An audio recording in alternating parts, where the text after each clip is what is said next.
దేవుని చిత్తాన్ని జరిగిస్తూ పిల్లల ఎడల బాధ్యత కలిగి దేవుని నామాన్ని కనపరుస్తున్న ప్రపంచంలో ఉన్న పరిశుద్ధులైన తండ్రులందరికీ హ్యాపీ ఫాదర్స్ డే.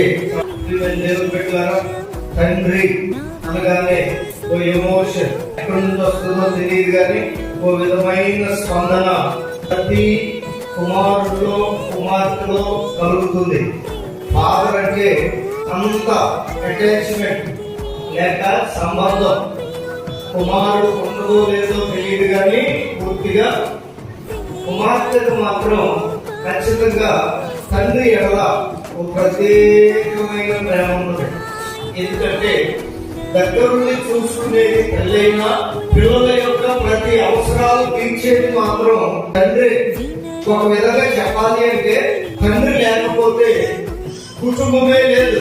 అందుకని తండ్రికి దేవుడు చాలా ప్రాముఖ్యమైన స్థానం ఇచ్చాడు. తన జీవితంలో గాని తనకిచ్చిన కుటుంబంలో గాని దేవుని శరీరమైన